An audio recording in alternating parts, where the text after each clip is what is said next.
3వ అధ్యాయం 20వ వచనం చదివి ధ్యానిద్దాం. ఇదిగో నేను తలుపు నొద్ద నిల్చుండి తట్టుతున్నాను. ఎవడైనను నా స్వరం విని తలుపు తీసిన ఎడల నేను అతని యొద్దకు వచ్చి అతనితో నేనును నాతో కూడా అతడును భోజనం చేయుదుము. ప్రార్థన చేసుకుందాం. మహోన్నతుడా, సర్వాధికారి, సృష్టికర్త, పరలోకపు తండ్రి, ప్రభా నాయన, నీకు వేలాది వేలాది స్తోత్రములు నాయన. ఈ యొక్క పరిశుద్ధ దినంన దేవా నిన్ను ఆరాధించడానికి మమ్మల్ని చేర్చినావు. నీ మాటల ద్వారా మమ్మల్ని బలపరచు నాయన. నీ మాటల ద్వారా ఆరాధించే క్రమం నేర్పు నాయన. నీవు మాతో మాట్లాడు ప్రభా. నీవు మాట్లాడుతావని నమ్ముతూ యేసుక్రీస్తు పరిశుద్ధ నామం బట్టి వేడుకొంచున్నాం తండ్రి, ఆమెన్. ఇక్కడ ఇదిగో నేను అంటే ప్రభు అయిన యేసుక్రీస్తు వారు తలుపు నొద్ద నిల్చుండి తట్టుతున్నాడు. ఎవడైనను నా స్వరం విని తలుపు తీసిన ఎడల నేను అతని యొద్దకు వచ్చి అతనితో నేనును నాతో అతడును భోజనం చేయును. మన ప్రభు అంటున్నాడు, ఇదిగో నేను తలుపు నొద్ద తట్టుతున్నాను, నిల్చున్నాను, తలుపు కొడుతున్నాను. నా స్వరం విని తలుపు తీస్తే నేను అతని యొద్దకు వచ్చి అతనితో నేనును నాతో అతడు భోజనం చేస్తా అంటున్నాడు. హృదయం అనే తలుపు దగ్గర తలుపు కొడుతున్నాడు మన ప్రభు అయిన యేసుక్రీస్తుల వారు. మన ప్రభు బలవంతం చేయడు ఎవరిని, నో ఫోర్స్. దేవుని దగ్గరికి రావాలా అని బలవంతం చేయడు. మన ఇష్టపూర్వకంగా మనం తలుపు తెరిస్తే మన ప్రభు అంటాడు, నేను నీతో నువ్వు నాతో కలిసి భోజనం చేద్దాం. హృదయం అనే తలుపు తెరువమని చెప్తున్నాడు. హృదయం అనే తలుపు. ఇలా చాలా చిన్న సంఖ్యలో ఉన్నాం. మనతో ప్రభు మాట్లాడుతున్నాడు. ఇదిగో నేను తలుపు నొద్ద వచ్చి తట్టుతున్నాను. ఎవడైతే నా స్వరం విని తలుపు తీసిన ఎడలా నేను అతనితో అతడు నాతో కలిసి భోంచేద్దాం. లవోదికేయ సంఘంతో మాట్లాడుతున్నాడు ఈ మాటలు. ఈరోజు వర్లి సంఘంతో ప్రభు మాట్లాడుతున్నాడు. మన సంఘంతో ప్రభు మాట్లాడుతున్నాడు. నేను హృదయం అనే తలుపు దగ్గర తట్టుతున్నా. ఎవడైతే తలుపు తీస్తాడో, హృదయంలో నన్ను చేర్చుకుంటాడో, నేను అతనితో కలిసి భోజనం చేస్తా. అదే యేసుప్రభుల వారు యోహాను సువార్త 6:56 అంటున్నాడు, నా శరీరం తిని నా రక్తం త్రాగువాడు నా యందును నేను వాని యందు నిలిచి ఉంటా అంటున్నాడు. ఎవడైనాను నా శరీరం తిని నా రక్తం త్రాగుతాడు, నేను అతని యందు అతడు నా యందు నిలిచి ఉంటాడు. లవోదికేయ సంఘంతో అంటున్నాడు, ఎవడైనాను తలుపు తెరిస్తే నేను హృదయం అనే తలుపు దగ్గర తట్టుతున్నాను. ఎవడైనాను తలుపు తెరిస్తే నేను అతనితో అతడు నాతో భోజనం చేస్తాడు. యెషయా గ్రంథం 65 వచనం ఏమంటున్నాడో చూద్దాం. యెషయా గ్రంథం 65 అధ్యాయం 2వ వచనంలో 624 పదని, లోబడనుల్లని ప్రజల వైపు దినమంతా నా చేతులు చాపుతున్నాను. లోబడనుల్లని ప్రజల వైపు దినమంతా నా చేతులు చాస్తున్నాను. ప్రభు దినమెల్ల తన చేతులు చాచి పిలుస్తున్నాడు. లోబడనుల్లని ప్రజలు,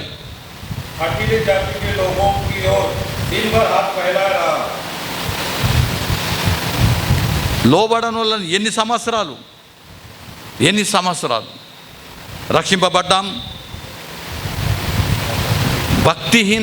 భక్తిహీనతలో ఉన్నాం. చాలామంది నాకు ఫోన్ చేసి అంటారు, నేను ఇలా రాలేను, నా ఇంట్లో ఇది ఉన్నది అది ఉన్నది. కొందరు ఫోన్స్గా చేయరు, చెప్పరు. భక్తిహీనత. దేవుడు అంటే అర్థమైతే లేదు. భక్తిహీనత. రక్షింపబడ్డాము, ఆరాధిస్తున్నాం, భక్తిహీనతలో ఉన్నాం. దేవుని చక్కగా అర్థం చేసుకునే స్థితిలో లేమని దేవుని వాక్యం చెప్తున్నది. లవోదికేయ సంఘంతో అంటున్నాడు, మీరు చల్లగా అయినా లేరు, ఎచ్చగా అయినా లేరు, నులివెచ్చగా ఉన్నారు, నేను నిన్ను ఉంచివేస్తున్నా అంటున్నాడు. అదే మీద ఉన్నది. ప్రకటన గ్రంథం 3వ అధ్యాయంలో 14-15 వచనంలో అది ఉన్నది. 14వ వచనంలో లవదిక సంఘంతో నువ్వు చల్లగా లేవు, నా ఎచ్చగా లేవు. చల్లగా ఉంటే లోకంలో కలిసిపోతావు, ఇష్టం వచ్చిన పనులు చేస్తావు, తాగుతావు, తింటావు, ఎంజాయ్ చేస్తావు.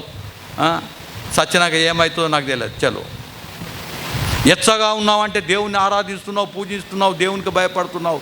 ప్రభు అంటున్నాడు, హృదయమైన తలుపు తెరువు, నేను నీతో పాటు వచ్చి భోజనం చేస్తా, నువ్వు నేను కలిసి భోజనం చేసుకుందాం. నీ కష్టాలు నాకు చెప్పు, నేను తీరుస్తా. ఎచ్చగా నువ్వు చల్లగా లేవు, నా ఎచ్చగా లేవు, నువ్వు వెచ్చగా ఉన్నావు, నేను నిన్ను ఉంచేస్తున్నా. దేవుని మందిరికి వస్తున్నావు కానీ నీకు దేవుని మీద ప్రేమ లేదు. దేవుని సంఘంకి వస్తున్నావు కానీ దేవుడు అంటే నీకు ఇంకా అర్థమవుతలేదు. నేను బలవంతం చేసి నువ్వు ఈ ఆదివారం రాలేవు, నిన్ను అని శిక్షించాడు ప్రభు. లోబడనోళ్ళని ప్రజలే ఆయన చేతులు చాస్తున్నాడు. ఇప్పుడైనా మారతాడేమో.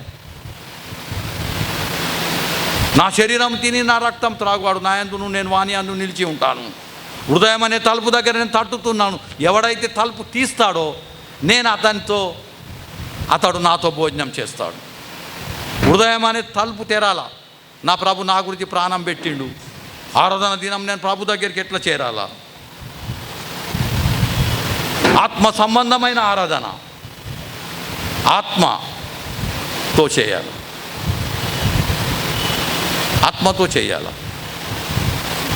ఈరోజు చిన్న సంఖ్యలో మనం ఉన్నాం. ప్రభు మనతో మాట్లాడుతున్నాడు. హృదయం అనే తలుపు దగ్గర తట్టుతున్నాడు.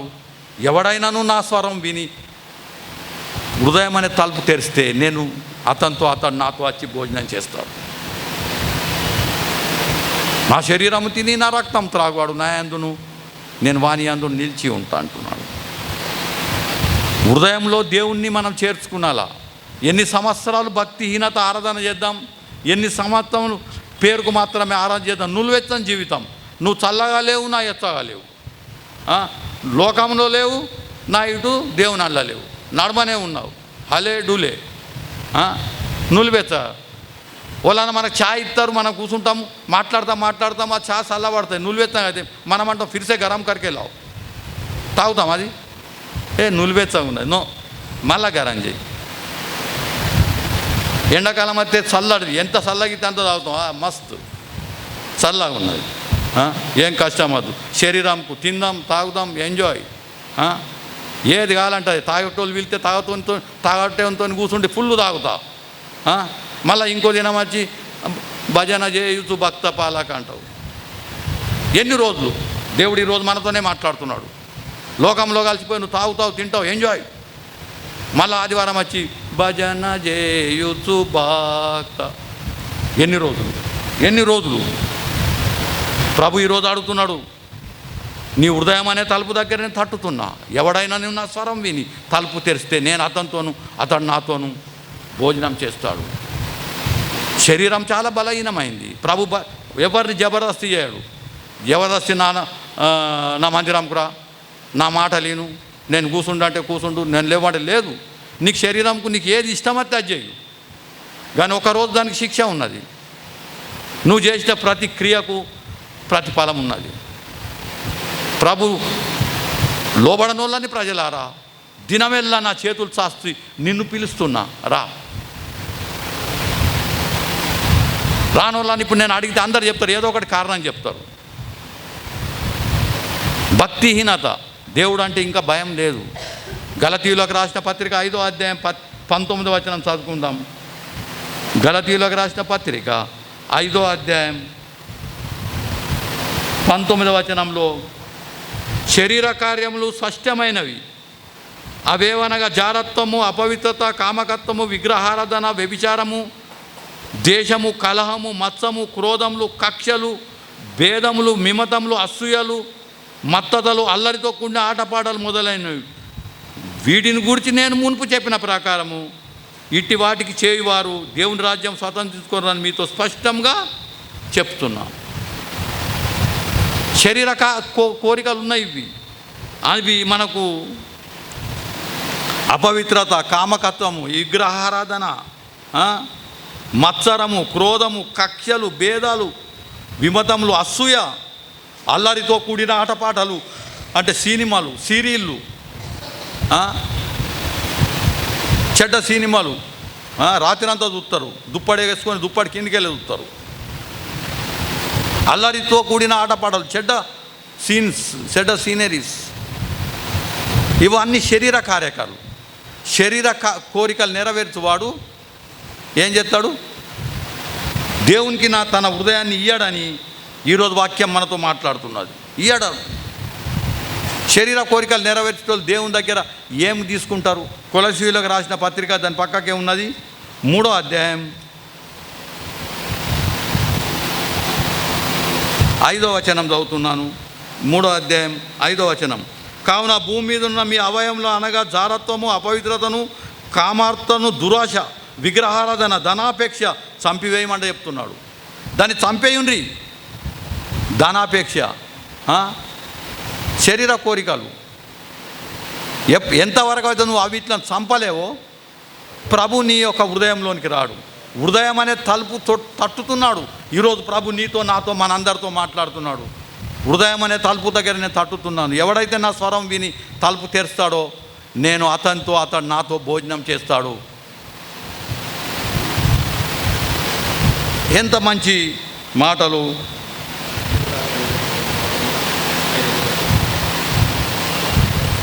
ఈరోజు మనతో స్పష్టంగా మాట్లాడి భక్తిహీనత మనలో తీసే చిన్న సంఖ్యలో ఇవాళ ఉన్నాం మనం. దేవుడు మనతోనే మాట్లాడుతున్నాడు. భక్తిహీనత, శరీర కోరికలను చంపేయు. ఎంతవరకు అయితే నువ్వు చంపేయావో ప్రభు నీ ఇంటికి రాడు, నీతో భోజనం చెయ్యడు. మత్సరం, అసూయ, అల్లరితో కూడిన ఆటపాటలు, అబద్ధాలు ఆడుట, ఇవన్నీ శరీరంలో ఉంచుకొని నువ్వు హృదయం అనే తలుపు తెరవు. నువ్వు హృదయం అనే తలుపు తెరని దానికి ప్రభు నీ దగ్గరికి రాడు. దినమెల్లా లోబడనోళ్ళని ప్రజల గురించి ఆయన చేతులు చాచి ఆయన పిలుస్తున్నాడు. నా కొడుక ఇయ్యాలన్న మారు. రోమియోలకు రాసిన పత్రిక 8వ అధ్యాయం 13వ వచనం. మీరు శరీరానుసారంగా ప్రవర్తించిన ఎడలా చావవలసిన వారై ఉందురు, కానీ ఆత్మచేత శరీర క్రియలను చంపిన ఎడలా జీవిస్తారు అంటున్నాడు. మీరు శరీరానుసారంగా ప్రవర్తిస్తే చావవలసిన వారే. శరీర కోరికలు నెరవేరిస్తే మీరు చావవలసిన. శరీరంను చంపి ఆత్మలో జీవించాలా.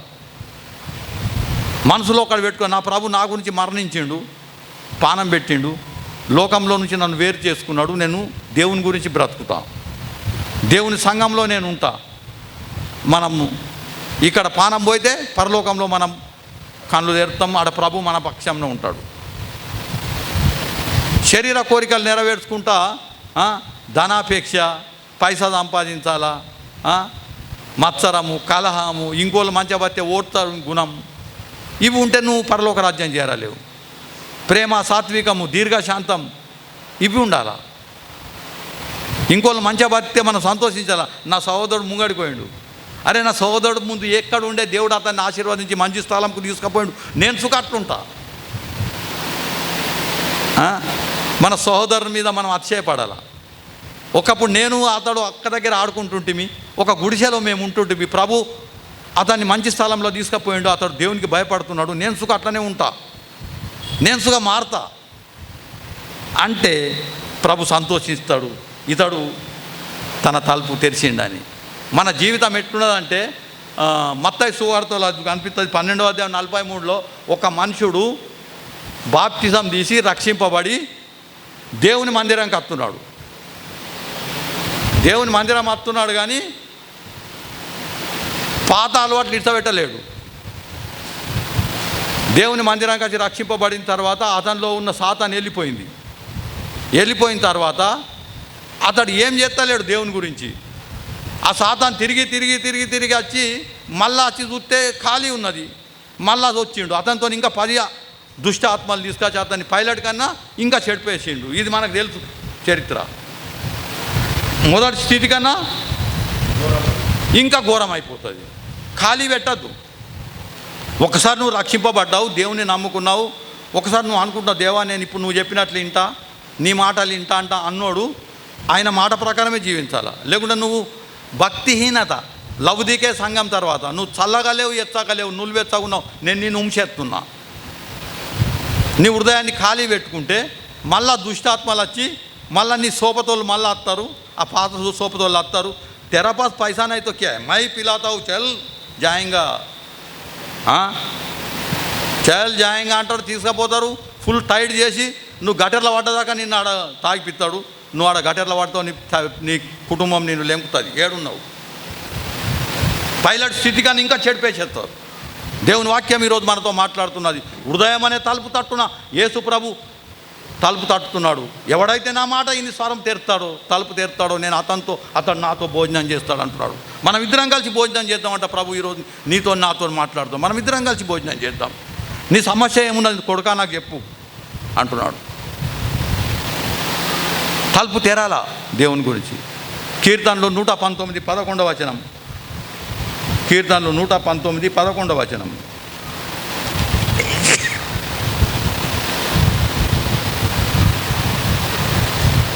నా హృదయంలో నీ వాక్యం ఉంచుకొని ఉన్నాను అంటున్నాడు. నా హృదయంలో నీ వాక్యం ఉంచుకొని ఉన్నా అంటున్నాడు భక్తుడు. దేవుని వాక్యం మన హృదయంలో ఉంచుకునాలా. ఉంచుకుంటే సాతాను మనల్ని మళ్ళీ పట్టదు. ఇక చెడ్డ అలవాట్లు చెడ్డ తలంపులు మనతో రావు. హృదయంలో వాక్యం ఉంచుకునాలా. చేతిలో బైబిల్ పట్టుకొని ఏం లాభం లేదు. నువ్వు చేతిలో బైబిల్ పెట్టుకుంటావు, నీ మనసు ఇంకొకటి ఉంటుంది. చెడ్డ ఆలోచనలు చెడ్డ తలంపులు, చెడిపోతావు సుమా.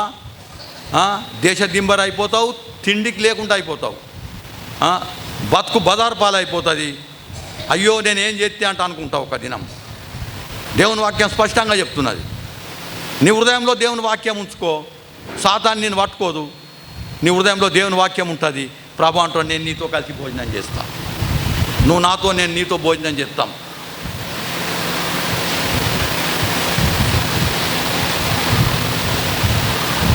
వాక్యం మన హృదయంలో ఉంచుకుందాం అనే యేసు ప్రభు మార్కు సువార్త 12:30 పూర్ణ హృదయంతో నన్ను ఆరాధించు, పూజించు, నన్ను ప్రేమించు. ఇది ప్రధానమైన ఆజ్ఞ. This is the first fundamental principal. హృదయపూర్వకంగా నన్ను దేవుణ్ణి ఆరాధించు, నీ కుటుంబంను నిన్ను ఆశీర్వదిస్తాడు, నీ పిల్లల్ని ఆశీర్వదిస్తాడు. నీ హృదయంలో దేవుని వాక్యం పెట్టుకో. అపోస్తుల కార్యంలో లుదియా అనే ఒక వ్యక్తి ఉన్నది. లుదియా అనే అమ్మాయి, ఆమె హృదయంలో దేవుని వాక్యం పెట్టుకున్నది. ఆమె చిన్న వృత్తి చేస్తుంది, బట్టలు కుట్టిస్తుంది. అది ఒక్క వాక్యం అది మనం ముగించేద్దాం. అపోస్తుల కార్యం 16వ అధ్యాయం. ఇక్కడ చాలామంది లుదియా అంట పేర్లు పెట్టుకుంటారు. నేను చెప్తున్నా చూడు ఏమైందో. 16వ అధ్యాయం 14వ వచనం. అప్పుడు లుదియాను భయభక్తి గల ఒక స్త్రీ వినుచుండెను. ఆమె ఊదారంగు పొడిని అమ్మి తురుతెర్రే పడుతున్నారు. ప్రభు ఆమె హృదయం తెరిచెను గనుక పౌలు చెప్పిన మాటలన్నీ లక్ష్యం ఉంచింది. పౌలు చెప్పిన మాటలు ఆమె లక్ష్యం ఉంచింది. ప్రభు ఆమె హృదయాన్ని తెరిచిండు. ఆమె హృదయంలో దేవుని మాటలు పెట్టుకున్నది, ఆశీర్వదించబడ్డది. ఈరోజు నువ్వు నేను దేవుని మాటలు హృదయంలో పెట్టుకుందామా? ఈరోజు ఒక్కటే మాట, హృదయం అనే తలుపు దగ్గర ప్రభు తట్టుతున్నాడు. ఎవడైతే ఆయన స్వరం విని తలుపు తెరుస్తాడో అతడు మన హృదయంలోనికి అతడు మనము కలిసి భోజనం చేస్తాం. ఆయన మన గురించి ప్రాణం పెట్టిండు. నా కొడుక, ఈ చెడ్డ లోకంలో నుంచి బయటికి పో, ఈ చెడ్డ ఆలోచనల నుంచి బయటికి పో. చెడిపోతావు సుమా, చెడిపోతావు. 80 ఏళ్ళు బతికేటోడవు 40 ఏళ్ళనే రవాణా అవుతావు. హృదయంలో నా మాటలు పెట్టుకో. హృదయం అనే తలుపు తెరువు. నీ గురించి నేను ప్రాణం పెట్టిన ప్రభు అంటున్నాడు. నీ గురించి నేను ప్రాణం పెట్టిన. నువ్వు నరకం పోవాలంటే నాకు ఇష్టం లేదు. లోబడనోళ్ళని ప్రజల గురించి దినమెల్లా నా చేతులు చాస్తున్నట్టు అని ప్రభు చెప్తున్నాడు. రా నా దగ్గరికి రా. ప్రభు పిలుస్తున్నాడు ఈరోజు. నీ హృదయం అనే తలుపు తెరువు. నేను నీ దగ్గరికి వస్తా, నువ్వు నా దగ్గరికి వస్తావు. మనం ఇద్దరం కలిసి భోజనం చేద్దాం. నీ సమస్యలు నేను తీరుస్తా, నీ కష్టాలు నేను తీరుస్తా, నీ బాధలు నేను తీరుస్తా. నీ గురించి నేను ప్రాణం పెట్టా, నేను ఏదన్నా చెప్తా అని ప్రభు ఈరోజు మనతో మాట్లాడుతున్నాడు. దేవుడి వాక్యం దీవించున్నాడు.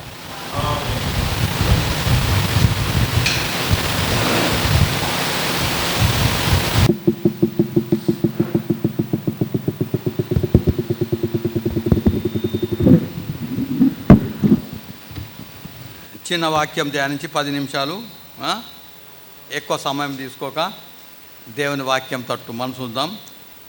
అపోస్తులుడైన పౌలు తిమోతితో చెప్పిన మాట ఈరోజు మనం జ్ఞాపకం చేసుకుందాం. 1 తిమోతి 4:14 ఒక సలహా పౌలు యవనస్తుడైన తిమోతికి ఇస్తున్నాడు. ఈరోజు అదే మనం జ్ఞాపకం చేసుకుందాం. పెద్దలు హస్త నిక్షేపణము చేయగా ప్రవచన మూలమున నీకు అనుగ్రహింపబడి నీలో ఉన్న వరమును అలక్ష్యం చేయకు. ప్రార్థన చేద్దాం. మహోన్నతుడా, సర్వాధికారి, సృష్టికర్త, పరలోకపు తండ్రి, ప్రభా, హెచ్చరిక భాగంగా ఈ దుర్బలు నిలబెట్టినావు. నీవు మాట్లాడిన ఆయన, నీవు మాతో మాట్లాడతావని నమ్ముతూ యేసుక్రీస్తు పరిశుద్ధ నామం బట్టి వేడుకుంటున్నాం తండ్రి, ఆమేన్. ఇక్కడ యవనస్తుడైన తిమోతికి అపోస్తులైన పౌలు ఒక సలహా ఇస్తున్నాడు. నీకు ఇచ్చిన వరంను నిర్లక్ష్యము అలక్ష్యం చేయకు. దేవుడు రక్షింపబడిన నీకు నాకు మనకొక్క వరం ఇస్తాడు. కొందరికి ప్రార్థన చేసే వరమా, కొందరికి పాటలు పాడే వరమా, కొందరికి సంఘంలో పరిచర్య చేసే వరమా, లేకుంటే సంఘ అభివృద్ధి గురించి ఏదైనా ధనము ఇచ్చేది వరమా, ఏదో ఒకటి దేవుడు మనకి ఇస్తాడు. అయితే ఆ వరంను నిర్లక్ష్యం చేయకు తిమోతి. తిమోతికి ఏం వరం ఉన్నది? దేవుని వాక్యం చెప్పే వరము, సంఘంలో బలంగా వాడే వరం ఉన్నది. నీకు ఇచ్చిన వరంను నువ్వు నిర్లక్ష్యం చేయొద్దు అంటున్నాడు. ఎప్పుడైతే మనం యేసు ప్రభుని నమ్మినామో, రక్షింపబడ్డామో, ప్రభు వట్టి చేతులతో దోలేడు. ప్రభువా, నేను పాపాత్కుని, తల్లి గర్భంలోనే నేను పాపంతో పుట్టినాను, పాపంలోనే నా తల్లి నన్ను గర్భం ధరించింది. ప్రభా, నువ్వు నాకు జన్మం ఇచ్చినావు, నువ్వు నా గురించి చనిపోయినావు, నేను ఇప్పటి నుంచి జీవిస్తే నీ గురించి జీవిస్తాను. నువ్వు బాప్తిసం తీసుకున్నావు, రక్షింపబడ్డావు, ఒప్పుకున్నావు. దేవుడు నీకు ఒక వరం ఇస్తాడు. అప్పుడే దేవుడిచ్చిన వరం నువ్వు గుర్తెరగాల. నీకు పాట పాడే వరం ఉన్నదా? దేవుని గురించి పాట పాడు. నీకు వాక్యం చెప్పే వరం ఉన్నదా? దేవుని గురించి వాక్యం చెప్పు. పరిచర్య చేసే వరం ఉన్నదా? చేయు. నీకు దేవుడు ఏది ప్రేరేపిస్తే ఆ పని చేయు. నిగ్లెక్ట్ మధ్య కరు. నేను ఇది చేతినంటే మంది నన్ను చూసి నవ్వుతారచ్చు. సాతాన్ చెప్పే పని అది. సాతాన్ అంటది దేవ కూర్చుండు. దేవుడు అంటాడు సంఘం గురించి నేనేదో సాయం చేయాలనుకుంటా. సాతాన్ అంటాడు సాయం చేస్తావు, అవే పైసలు ఉంచుకుంటే నీకు ఎంత పని ఇస్తుంది కదా. దేవుని పని చేయని అది. దేవుడు ఏమో ఆశీర్వాదిస్తారో అది నీకు తెలియదు. అందరికన్నా ముందుకు వచ్చి నేను సాపలేయాలా? దేవుడు ఆ వరం పేరే పని ఇస్తాడు. వరం అందరికన్నా ముందు వచ్చి సాపలేయాలి. నేను చిన్నప్పటి నుంచి చాలా సంవత్సరాలు సాపలేసిన. ఎందుకంటే నా లూకాన్ని ఎత్తుండే. పొద్దుగా వచ్చి ఇవన్నీ సాపలు బీపలు అన్నీ వేసి బైబుల్ పెట్టి చాలా పోతుండే. ఒక్క పురుగు రాకపోయి సంఘంలో. నేను వచ్చి చూస్తుంటే అన్నది బ్యాగ్ ఉన్నది అంటే అన్నేడు పోయిండు, చాలా పోయిండు. నేను వచ్చి ఇక మిగిలిన పని చేసుకుంటుండే. తర్వాత అన్నతో నేను సుగా చెటాయి లేచుడు. కొన్ని సంవత్సరాలు చేసిన, కొన్ని సంవత్సరాలు దానికి లిమిటే లేదు. పొద్దుగాల లూకానతో నేను సుగా వచ్చి సాపలేసి చెటాయిలేసి అన్నేసి బల్ల సిద్ధపరిచి ఎదురు చూస్తుండే మంది వస్తారేమో అని. ఆ వరం దేవుడు ఏదో ఒక పని మనకి ఇస్తాడు. అయితే నీకు ఇచ్చిన పని నువ్వు నిర్లక్ష్యం చేయకు. దేవుడు నీకు ఒక పేరే పని ఇస్తాడు. రక్షింపబడ్డ తర్వాత, దేవుణ్ణి అంగీకరించిన తర్వాత ప్రభు నీకు ఒక వరం ఇస్తాడు, ఒక్క పేరే పని ఇస్తాడు. కొడుక, సంఘంలో నువ్వు ఈ పని చేయు, నీకు ఈ పని వస్తుంది. నిర్లక్ష్యం చేయకు, శాపగ్రస్తులం అవుతాం. దేవుడిని జ్ఞానం ఇచ్చిండు, ఈ పని నువ్వు చేయు, నీకు ఈ వరం. నా జీవితంలో నేను అనుకోలేను, నేను బైబుల్ చెప్తా. ఒకసారి మా నాయన ఫ్రెండ్ వచ్చి కూర్చున్నాడు, నెత్తి పట్టుకున్నాడు, బయటకు వచ్చి అంటున్నాడు, అరే డేవిడ్, నువ్వు లేచి వాక్యం చెప్తా ఉంటా, నేను కళల సుఖం అనుకోలేను అనబట్టే. నా కళల సుఖం నేను అనుకోలేను అనబట్టే. జోయల్ రాజు ఆయన మా నాయన ఫ్రెండు, నువ్వు వాక్యం చెప్తావు లీలవాడని నా జీవితంలో అనుకోలే అన్నాడు. దేవుడు ఆ వరం ఇస్తాడు, ఏదో ఒక వరం. సత్యం. మరి నేను దేవునికి అంత దూరం ఉంది. నాకు దేవుడు అంటే, దేవుని పిల్లలంటే నాకు ఇష్టమే లేకుండే. నా బ్యాంక్ ఉద్యోగం సంపాదించుకున్నా, బతకాలా, మా ఫ్యామిలీ నడపాలి, ఇదే ఉండే. కానీ దేవుని పని చేయాలంటే నేను ఎన్నాడు అనుకోలేను. అందరు నన్ను గుర్తుపట్టేవాళ్ళు ఉన్నారు ఇక్కడ. కానీ దేవుడు ఆ స్థానం ఇస్తాడు. దేవుడు ఇచ్చిన వరాన్ని నిర్లక్ష్యం చేయొద్దని ఈరోజు మనం జ్ఞాపకం చేసుకుంటాం. దేవుడు నీకు ఒక పేరే పని ఇస్తాడు, ఈ పని చేయాలని. నీకు పాట పాడాలనిపిస్తుంది, పాట పాడితే మంది నవ్వుతారు, నా అవాజ్ మంచిగా లేదు, నా వ్యూస్ మంచిగా వస్తలేవు, నా పాట వాడు ఇంటలేడు. Nothing doing. ఇవాళ నీ పాట మంచిగా లేదా, రేపు నీ పాట మంచిగా చేసే దేవుడు ఉన్నాడు ఆడ. నీ కంఠస్వరం మంచిగా లేకుండా నీ కంఠస్వరం చక్కగా చేసేటోడు ఉన్నాడు. ఒకప్పుడు నేను లేచి వాక్యం చెప్పాలంటే గదగద అనుకుంటే నాకు ఈ బైబుల్ చేతిలోకి తీసుకుంటే ఇట్లా అదులుతుంటే కానీ దేవుడు నాకు ఇప్పుడు ఆ ధైర్యం ఇచ్చిండు. నేను అనుకోలేను, నేను ఈ సంఘంలో సంఘ పెద్దన అవుతాంట నా జీవితంలో అనుకోలే. ఇప్పుడు మా లూకాన్ ఉన్నవాడితే నాగి సత్తుండే. అట్లా దేవుడు నీకు ఒక వరం ఇచ్చిండు, దాన్ని చేయాలి. ఎఫెసీయులకు రాసిన పత్రిక 1వ అధ్యాయం 14వ వచనం. 1వ అధ్యాయం 14వ వచనం. దేవుని మహిమకు కీర్తి కలుగుటగా ఆయన సంపాదించుకున్న ప్రజలు విమోచన కలుగు నిమిత్తము ఈ ఆత్మ మన స్వాస్థ్యంలో సంచకరుగా ఇచ్చిండు. దేవుడట ఆయన మహిమ కీర్తి గురించి, ఆయన మహిమ పొందటానికి ఈ స్వాస్థ్యం, ఈ పని నీకు ఇచ్చిండు. నువ్వు చేయవా? ఈరోజు ప్రభు నిన్ను అడుగుతున్నాడు, నేను రక్షింపబడిపించినా, నిన్ను సంఘంలో నిలబెట్టినా, నువ్వు ఈ పని చేయవా అడుగుతున్నాడు. నీకొక్క టాలెంట్ ఇచ్చిండు. You have to utilise the talent. 1 కొరింథీ పటపట్ ముగించేస్తాం. 12వ అధ్యాయం 4వ వచనం. 12వ అధ్యాయం 4వ వచనం. కృపావరములు నానా విధాలుగా ఉన్నాయి కానీ ఆత్మ ఒక్కడే. ఎన్నో కృపావరాలు ఉన్నాయి కానీ ఆత్మ ఒక్కడే. ఇచ్చేటది మన ప్రభు అయిన యేసుక్రీస్తుల వారే మనకి ఇస్తాడు. కృప, ఆయన కృపావరం, అది మనం తెలుసుకునాలా. రోమీయులకు రాసిన పత్రిక 12వ అధ్యాయం 6వ వచనం. మనకు అనుగ్రహింపబడిన కృప చొప్పున వేవెవరు కృపావరములు కలిగిన వారమై ఉన్నాము కనుక, ప్రవచన వరమైతే విశ్వాసము పరిమాణం చొప్పున ప్రవచింతుము, పరిచర్య అయితే పరిచర్యలోను, బోధించువాడైతే బోధించుటలోను, హెచ్చరించువాడైతే హెచ్చరించడం పనిలో కలిగి ఉందాం. దేవుడు నీకు ఏ పని ఇచ్చిండో అందులో మనం కలిగి ఉందాం, ఆ పని చేద్దాం. చేయకుంటే దేవుడు కోపపడితే మన జీవితం ఏమైపోతుందో ఒక్కసారి ఆలోచించుకుందాం క్లుప్తంగా. ఎబ్రీయులకు రాసిన పత్రిక 2వ అధ్యాయం 3వ వచనం చెప్తా. ఇంత గొప్ప రక్షణను మనం నిర్లక్ష్యం చేసిన ఎలాగూ తప్పించుకుంటాం? ఈ రక్షణ నీకు ఇచ్చిండు. పాప లోకంలో నుంచి నిన్ను వేర్పరచుకొని ఈ రక్షణ ఇచ్చిండు. దీని గురించి నువ్వు తప్పించుకుంటే నువ్వు ఏం చేయగలవని పరిశుద్ధ గ్రంథం చెప్తున్నది. యోహాను సువార్త 16:33లో నీకు లోకంలో శ్రమలు కలుగుతాయి, బాధలు కలుగుతాయి. నేను యేసు ప్రభువుని నమ్మగా నాకు శ్రమలు వచ్చినాయి, బాధలు వచ్చినాయి అనుకోకు.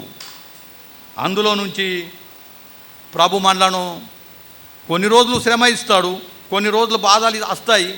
అందులో నుంచి మనకి ఏదో ఒక జ్ఞానం నేర్పుతాడు. తర్వాత మనం అందులోకి వెళ్ళి బయటికి వెళ్తే మనం ఏమవుతామట? నాయందు మీకు సమాధానం కలుగునట్లు ఈ మాటల మీద చెప్తున్నా. లోకంలో మీకు శ్రమ కలుగుతుంది, అయినా ధైర్యం తెచ్చుకొని నేను లోకంను జయించినట్టున్నాడు. నేను లోకంను జయించినట్టున్నాడు ప్రభు.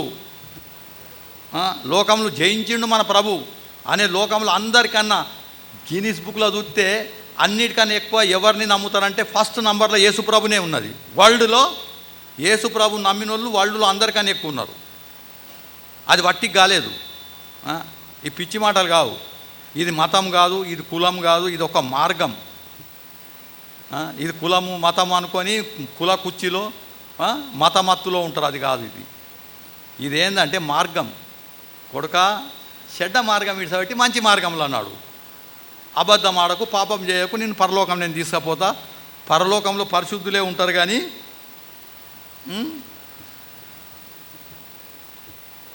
పాపాత్కులు ఉండరు. మళ్ళా ఎబ్రీయులకు రాసిన పత్రిక 10వ అధ్యాయం 24 ఇది చాలా ఇంపార్టెంట్.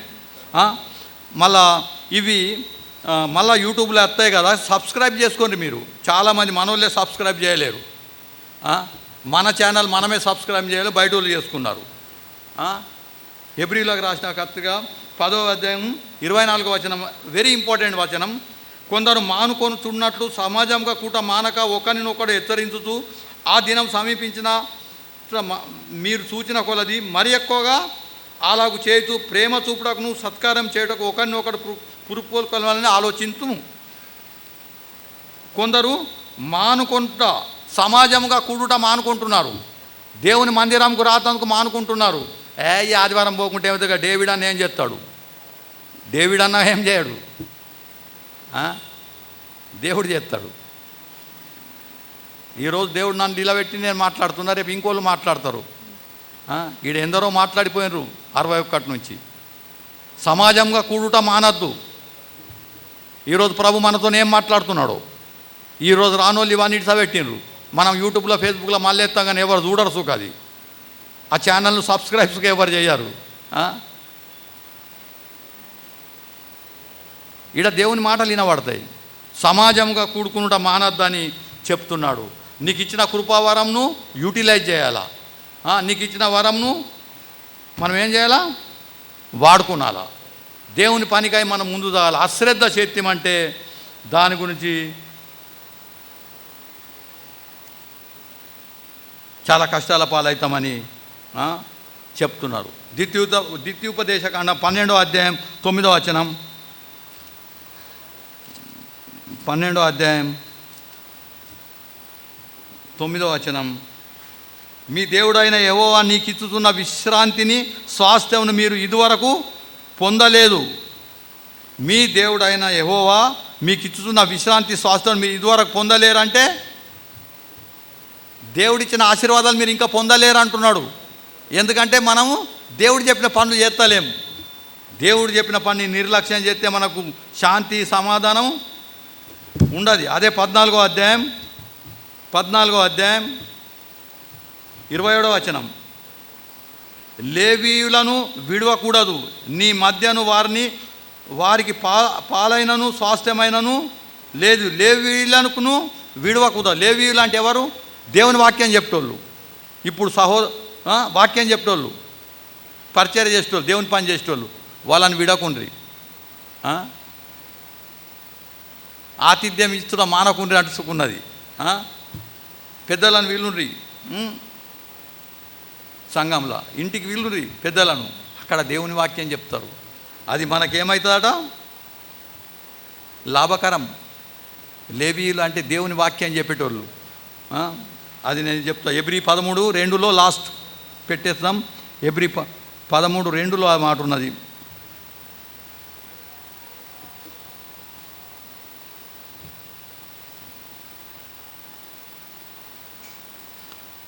ఫస్ట్ నుంచి. సహోదర ప్రేమ నిలువరంగా ఉండనీయుడి, ఆతిథ్యం చేయ మరవకుడి. దానివలన కొందరు ఎరుగకయే దేవదూతలకు ఆతిథ్యం చేసిరంటున్నది. దేవుని పిల్లలను విలుండ్రి, వాళ్ళని ప్రేమించురి. వాళ్ళు వాక్యం చెప్తారు, మంచి మాటలు చెప్తారు. కొడుక ఇట్లా బతుకంట చెప్తారు. అది మనకు ఆశీర్వాదం. కొందరు దేవుని పిల్లలను విలరు. నేను చాలామందిని చూసిన, దర్శించబోయితే లేరంట చెప్పంటారు. మా జీవరత్నం అన్న చెప్తుండే, ఒకళ్ళ ఇంటికి పోయి తలుపు కొట్టినా కానీ అందులోకి చూస్తుండ్రట, తలుపేది చెప్పబోతుండ్రట. ఆయన అత్తుండే, అయినా సేవ చేసిండు. దేవుడు 100 సంవత్సరాలు బ్రతికిచ్చిండు. ఏం మామూలు మాట కాదు. కొందరు పోయి తలుపు కొట్టినా కానీ తలుపు తిత్తలేరు, అందులోకి చూస్తారు ధనవంతులు. ఈయన వచ్చిండు, రాద్దు. ఆతిథ్యం ఇచ్చడం మానకుండ్రి, లేవీలను పిలుచుండ్రి. దేవుని పిల్లలు వచ్చి వాక్యం చెప్పి పోతారు, ఆశీర్వదిస్తారు. దేవుడి వాక్యం దీవించునుగాక. పాడు. మహోన్నతుడా, సర్వాధికారి, సృష్టికర్త, పరలోకపు తండ్రి, ప్రభా నాయనా నీకు వేలాది వేలాది స్తోత్రములు. ప్రభా ఈ సమయంలో నీ వాక్యం ద్వారా మమ్మల్ని దర్శించినావు, నీ మాటలు మాకు వినిపిస్తున్నావు. నాయనా జ్ఞానం లేని వారం నీ వాక్యపు వెలుగులో నడిపించుము. నీ మాటలు మా హృదయంలో నిలుచున్నట్లు సాయం చేయి నాయనా. సంఘమును మమ్మల్ని అందరినీ ఆశీర్వదించుము. ఈరోజు చాలా చిన్న సంఖ్యలో ఉన్నారు నాయనా. ఎల్పిస్టన్ బ్రిడ్జ్ ప్రభా, అక్కడి ప్రయాణం మానిన తర్వాత ప్రజలు రావటానికి కష్టమవుతున్నది. సాయం చేయి నాయన. మనసు తెరువు, హృదయం తెరువు. నీ సన్నిధానంకు రాతందుకు నిర్లక్ష్యం చేయకుండానట్లు మంచి మనస్సాక్షి ప్రతి ఒక్కరికి దయచేయి నాయన. చేరి వచ్చిన మమ్మల్ని అందరినీ ఆశీర్వదించి ఆరోగ్యవంతులుగా ఉంచి కాపాడు నాయన. మా ప్రార్థన అంగీకరించు. యేసుక్రీస్తు పరిశుద్ధ నామం బట్టి వేడుకుంటున్నాం తండ్రి. ఆమేన్. తండ్రి కుమార్